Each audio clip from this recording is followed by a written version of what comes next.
Hello, fellow retro gamers. I am ABitNostalgic. Welcome to Back to the Past Gaming.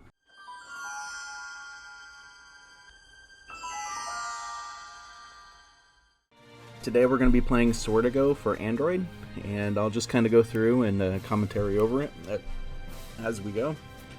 And normally I don't let this section play.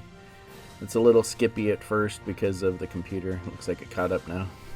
But here we go. And let's go ahead and let it play since this is the first time running through it. You'll get a chance to see it. You can watch it in more vivid detail on your own Android device. I don't know if it has it on Apple because I don't really play Apple. But here we go. And I kind of like watching this. I never actually saw it. I just clicked through it really quick. But I never got to see what happened to the master. So this actually tells the story. So it's worth watching it, well, once, depending on how many times you play through it. This is a free game, so it's awesome. Sometimes between scenes, though, you will get advertisements. I'm going to do you a huge solid and cut those out so you don't have to watch them. But as you're playing on your device, you will. So here we go. Yep. And you heard it. Okay, yeah, that'd be amazing if you did like and subscribe. I'm going to do a lot of backtracking as we go. Right now I can't do anything with those pots, but after I get the sword here I can.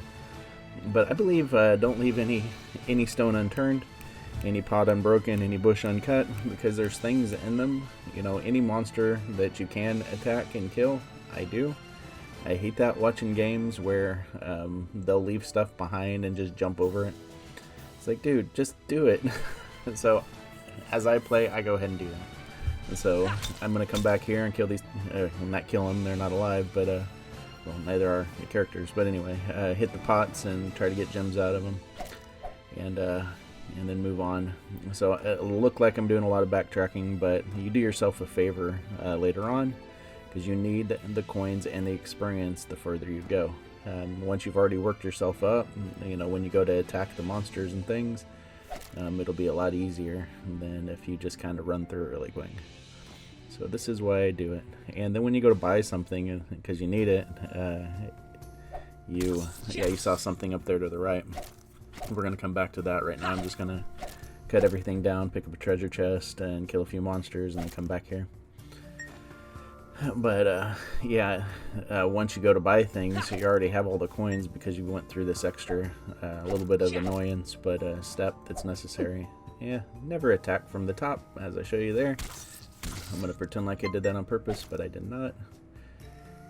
And I'll go ahead and get this one. You get an achievement for first treasure chest found. There you go. Scavenger, find a treasure. And you can track the achievements too on here and get an idea. I kind of already know what they are, so I'll mention them as I go. And then at the end of the gameplay, when we're close to beating the end guy, we'll look through them and see if there's anything else. And then if there is, I'll show you how to do it. And then I'll also compile things together, showing you how to get each achievement by editing at the end of all of it. Alright, so I turned around here now. We're going to go up in that direction. If I went any farther, I go on to the next set. So we don't want to do that. Not yet. There's still some bushes here. And nothing left in that area. And actually there's coins. Probably 3 here. Yeah. Okay, so in here it's just a few pots and a treasure chest. The treasure chest only has like 5 gold in it, but you need it in order to get 100% completion. So I get it anyway, and because I believe if you're gonna do something, do it right. You know, play it to its entirety. All right, so now I jump down here. I'll go ahead and get these 2 bushes, and I know I say don't leave any stones unturned. I could go down there if I want and get those other 2 pots and 2 bushes, but that's a lot of extra work, and most of the time there's only a coin or 2 in it. So I'm going to break my rule just for a minute, because for the sake of time, you guys are probably wanting me to get moving. This first video is just part 1. It's just getting the intro stuff out of the way, and then as soon as we actually start the adventure, I'll take that up in part 2. And my goal is to release a video every day, but you know how life happens. I'm going to say instead, I'm planning on doing it 5 days a week, and if you get it 7, you will be hopefully happy. I'm going to do Swordigo first, and then there's a game that I'm familiar with the developers who created. It's called Purgatory Purges. I'm going to play that one next. And if you have any other suggestions of 8-bit kind of feel to it, let me know. I know this one's probably more 16-bit looking, but to me it has since it's a side scroller, it has an old feel to it, even though it wasn't made that long ago. Okay, now let's keep moving. Purgatory Purges will be next, and I'm going to do the Dragon, well, originally it was the Dragon Warrior series. It was on NES 8-bit. Okay, here, let's follow this story really quick. This is from the dream that you had that was showing that he got hit. And you can read through this if you want in your own time. If you're downloading it, it's a free download, and I don't get anything for referring you over there or anything. I just love the game and decided I would make this walkthrough.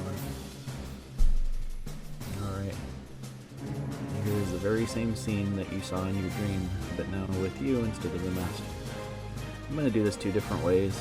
This is extra energy if you do need it, but like if you're playing around with it before you did anything. This is what they want you to do. Send a ball of energy to them. They lock your movement so you can't get out of the way or anything, and then they smack you in the face. That's what they want you to do. I kind of like playing with the what I do, so I'm going to show you an alternate way. This is how I do it. Like when I do a playthrough, do a super long jump and hit him with the sword. Even though he's immune, it's kind of more entertaining to me than smacking him with an energy blast. Alright, but you have the same outcome either way.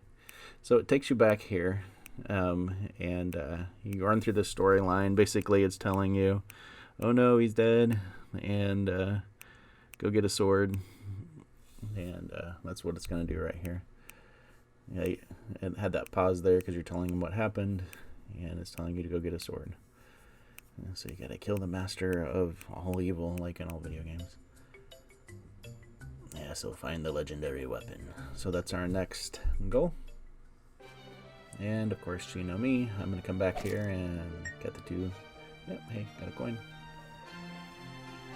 So both of those buildings I've already been in. This one I have not, but I will come back to it because there's something in there I want to get. I don't have enough gold yet. I need 150 gold. And I'll explain that more later. So we're almost done with the beginning part. As soon as I get through this gate and to the right, it'll be done.